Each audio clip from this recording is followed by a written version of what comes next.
Thank you for joining us on the news on NTA International. I am Ifoma Ojinta, but let's take the highlights first.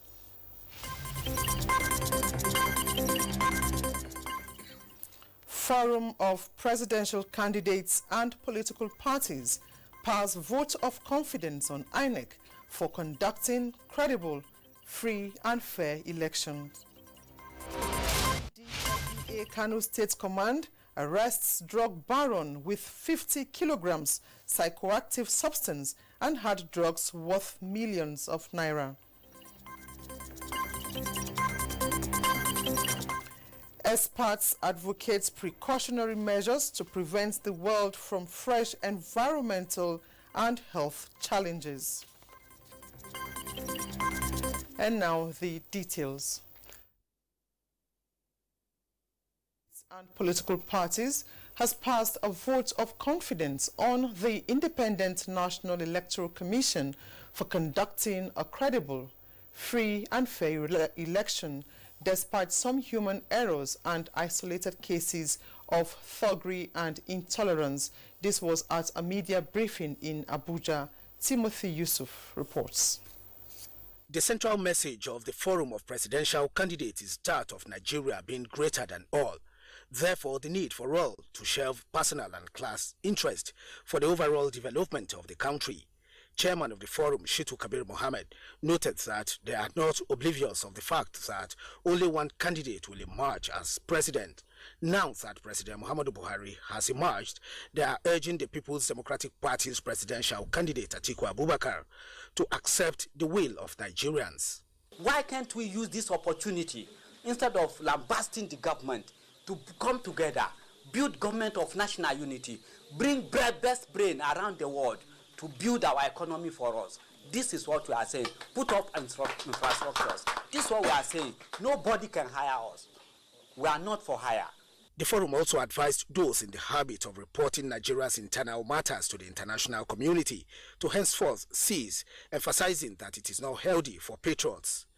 Meanwhile, the Integrity Friends for Truth and Peace initiative, an accredited observer group by the Independent National Electoral Commission, has similarly adjudged the February 23rd Presidential and National Assembly elections as optimally excellent. We advise all stakeholders to look forward to work for the growth and development of Nigeria based on justice. We also advise all those who lost and those who won to see themselves as victors. The Observer Group believes that most of the infractions recorded during the February 23rd elections can be avoided during the forthcoming elections and called for government to institute punitive measures against perpetrators of election violence. In Abuja, Timothy Yusuf, NT News. The Federal High Court sitting in Kano has sacked the governorship candidate of the People's Democratic Party for Kano State, Abba Kabir Yusuf. Awal Salisu has the details. The case was instituted before Justice Louis Alagoa by Ibrahim Al-Aminu, one of the aspirants for governorship under the banner of the People's Democratic Party. He alleged that the party denied him the right to contest primary election, having bought expression and nomination forms.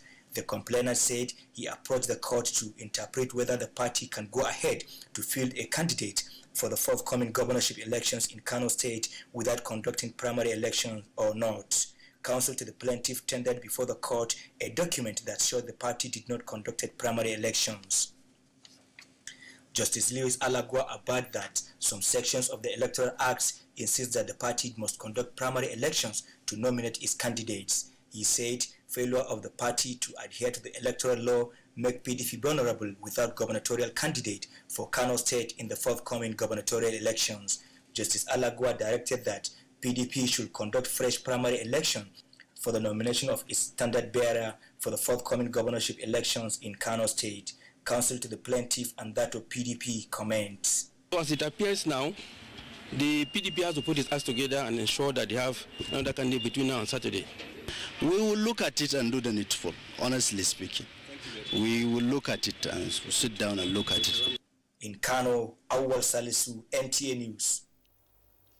The entire members of executive of the People's Democratic Party in Kano State have defected to the ruling party. citing alleged undemocratic tendencies among the national leadership of the party as one of their reasons for the defection. Muhammad Rabiu Ali reports that the party has been in leadership tussle in the state for long, which resulted in the emergence of parallel executive members. For quite some time, the People's Democratic Party, PDP, has been confronting some challenges in Kano State since the defection of Senator Rabiu Musa Kwankwaso from APC to PDP last year. The defected executive members, led by Masoud Jibril Dogwa, says this was as a result of neglect and sidelining. PDP is in problem at ward level. PDP is in problem at local government level. PDP is in problem at state level. Currently, we have never seen eye to eye with even the gubernatorial candidate. Abba K. Yusuf has never called me as the chairman, even if I'm the chairman of a small group of people called PDP. I think Abba need to call me and solicit for my support. Masoud further accused the leadership of the party of being biased, stressing that there was no harmonious relationship among party members, especially in Kano State. The defected PDP ESCOs assured APC of maximum support to clinch the governorship and all state House of Assembly seats in the forthcoming elections. Muhammad Rabiu Ali, NTA News. Still talking politics, the People's Democratic Party says it has taken a decision to challenge the outcome of the February 23, 2019 presidential election within the ambit of the law. National chairman of the party, Prince Uche Secondus, stated this at an expanded national caucus meeting held at the party's national secretariat in Abuja. Timothy Yusuf reports. The agenda of this meeting, attended by the PDP presidential candidate Atiku Abubakar, is to review the February 23, 2019 presidential and national assembly elections and to strategize towards a better outing in the forthcoming March 9th governorship and state assemblies elections. The party's national chairman, Uche Secondus, explained that the party has decided to go to court over the February 23rd presidential election, and the process is ongoing. We will seek justice to the last court of the land, within the law, within the provision of our law, and within the provision of rule of law. The national chairman thanked the party's supporters and implored them to vote for all the party's candidates in the governorship and state assemblies elections. In Abuja, Timothy Yusuf, NTA News. Meanwhile, 16 gubernatorial candidates from various political parties have withdrawn from the forthcoming governorship election. Abdullahi Mustafa reports that this development is coming on the heels of growing support for the ruling All Progressive Congress in Kano State. More than 30 political parties fielded candidates for the governorship election in Kano State. Less than a week to the polls, 16 candidates withdrew from the race and collapsed their structure into the All Progressive Congress APC. While on a solidarity visit to Governor Abdullahi Umar Ganduje, Ibrahim Bello Gaya of the UPC disclosed that all state assembly contestants from their parties have also shelved their ambition. So we are a coalition of our gubernatorial candidates here in Kano that really come to him and to show him our solidarity to vote for him as our choice governor come 2019, inshallah. Governor Abdullahi Umar Ganduje thanked the governorship candidates for identifying with the numerous achievements of the APC government and their decision to join the party. Present during the solidarity rally were governorship candidates of the UPN, AD, AA, UMPP, ADC, and UPC. The incoming 9th Assembly has been advised to prioritize working in synergy with the executive to move Nigeria forward. Guests on Good Morning Nigeria says it will be unfortunate for the 9th Assembly to replicate the continuous crisis that characterized the 8th Assembly. Lydia Sampson reports. The guest, who unanimously agreed that the presidential and National Assembly elections were free and fair, says the playout of some members of the National Assembly losing is simply democracy at work, in line with the people's mandate.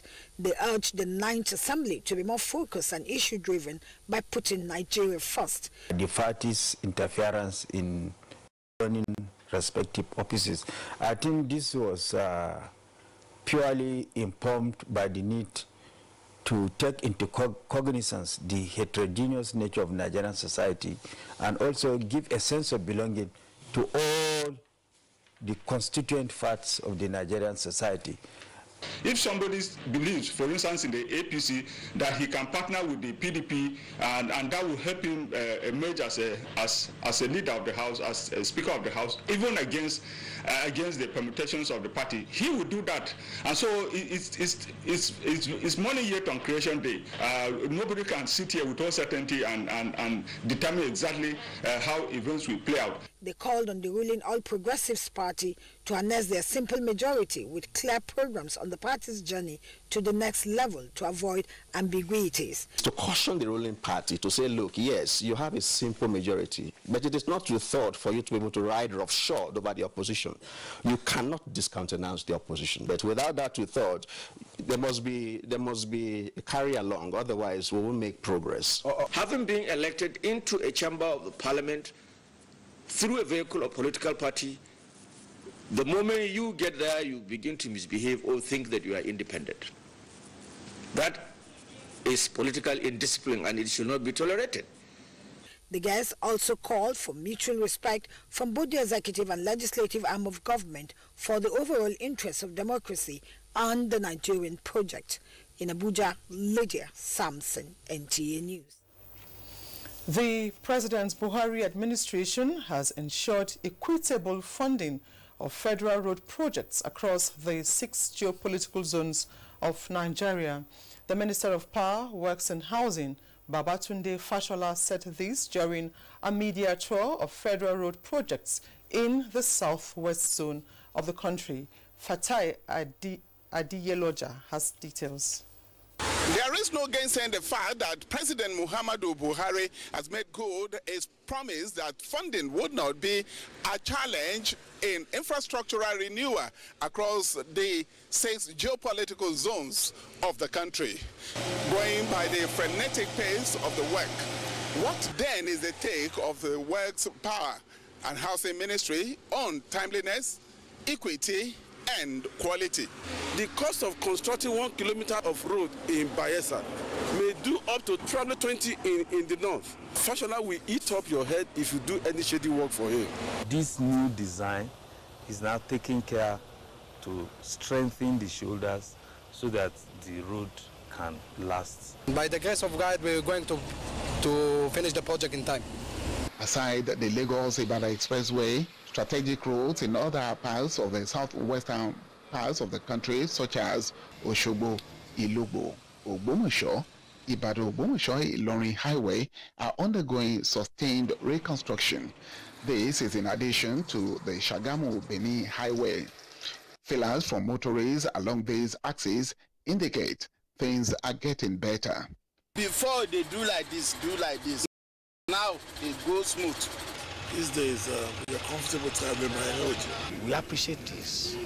We appreciate this. In Ibadan, Fatai Adiyeloja, NTA News. Journalists have been urged to step up reports on cases of gender-based violence in the society. This is to protect the victim as well as fashion out ways of eliminating such vices in the society. Grace Bamidele was at the Nigerian Association of Women Journalists workshop. So the workshop, organized by the Nigerian Association of Women Journalists, NAWOJ Oyo State chapter, is aimed at sensitizing journalists on proper reportage of gender-based violence issues. One is concerned and one feels that, look, we need to begin to, address some of these issues. Others also emphasize the dangers associated with gender-based violence and implored the victims to always report to the nearest approved medical facilities. And I will look at women and children and say anything we particularly do to rob children of their rights and privileges, inclusive of education, inclusive of right to play, etc. It is a gender-based violence. We need them to tell them that they need the confidentiality. As journalists, we are meant to know that it is our role to help these victims of violence become survivors and not to intensify their suffering by the way we report cases that has to do with them. The workshop has as its theme gender-based reporting. In Ibadan, Grace Bamdele, NTA News. You're watching the news on NTA International, reaching you from Abuja. Stay tuned for more news after the break.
Many thanks for staying tuned.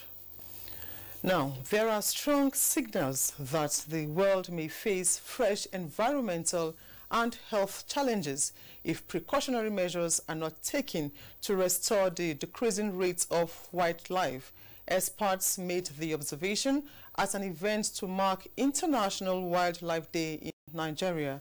Mayor Ogidi reports.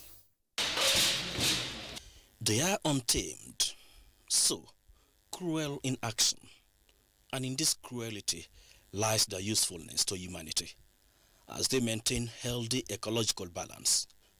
Poaching and hunting them for jewelry, meat and leather are great factors contributing to wildlife extinction.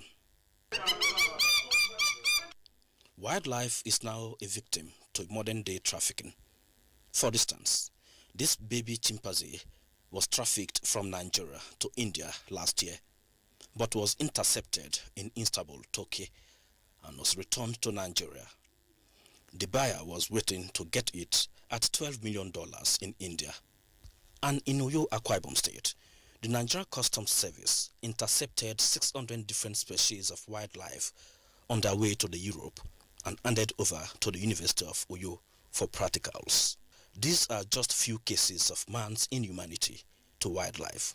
So, the Federal Ministry of Environment in Nigeria, in its 2019 World Wildlife Day, is concerned on how to expand the protection level of these endangered species. The National Park Service has recently submitted a proposal for the establishment of 10 additional national parks, including a marine national park in Bayelsa State, as well as scaling up support for initiatives that have proved successful.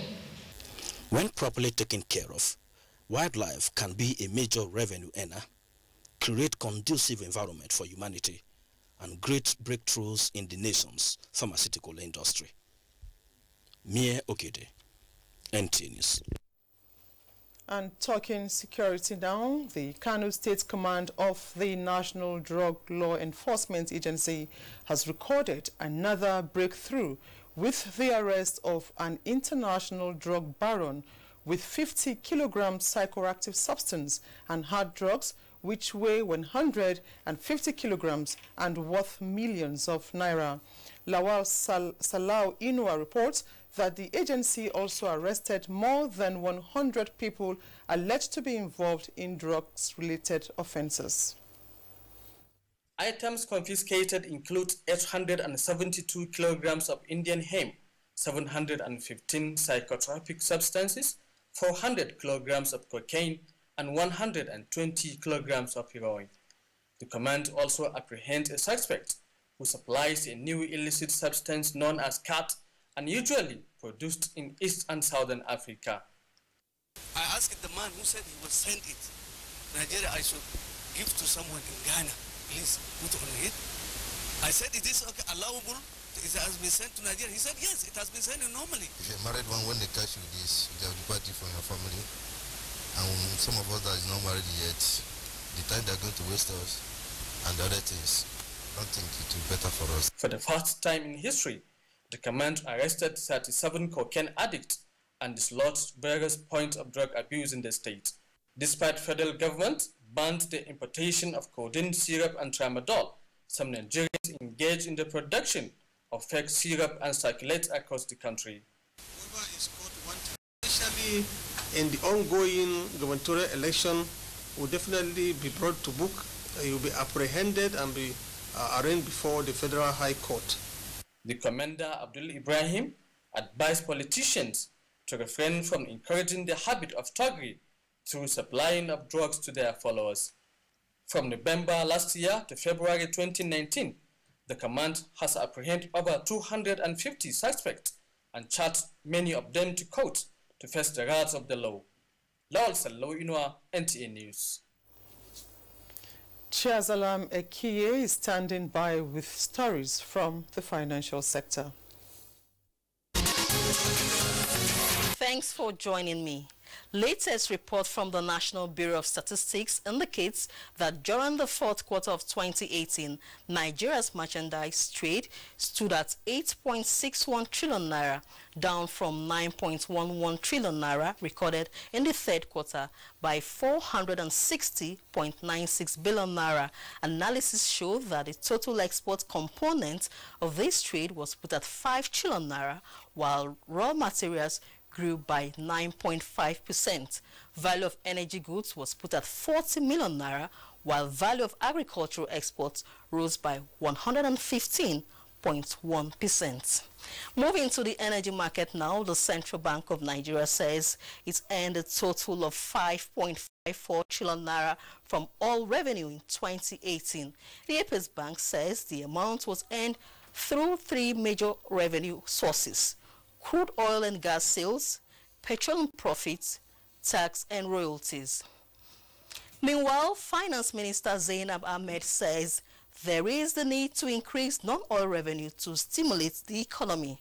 She was speaking at the 2018 conference of the National Council on Finance and Economic Development. She urged the states to look inwards to harness revenue generation and to boost the economy.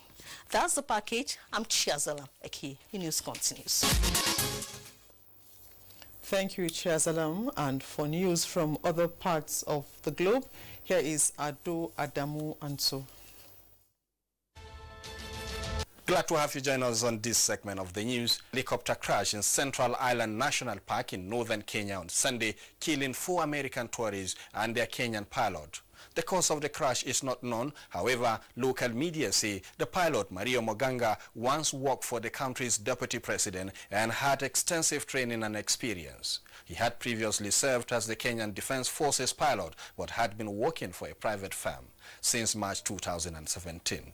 The accident comes just 3 weeks after a separate plane crash in Kenya, which killed 5 people, including 3 Americans. The United States has officially closed its consulate in Jerusalem, downgrading the status of its main diplomatic mission in Palestine by folding it into the U.S. Embassy to Israel. For decades, the consulate functioned as de facto embassy to the Palestinian, leaving the Palestine issues to be handled by the Palestinian Affairs Unit under the command of the embassy. Palestinian leaders see the decision as another move against them by the U.S. President Donald Trump's administration. And authorities say at least 23 people have been killed as tornadoes struck Lee County in eastern Alabama of the United States of America. The county sheriff, Jay Jones, said there had been catastrophic damage and there were fears more bodies would be found. The number of injured is not yet known. Reports, however, say the most devastating tornadoes struck around the area, carving a path at least half a mile wide. The National Weather Service classified it as at least an EF-3, meaning winds of up to 165 miles per hour. That is it from here. Thank you for watching. I am Ado Ademo also. Thank you, Adamu. And sports now. Senior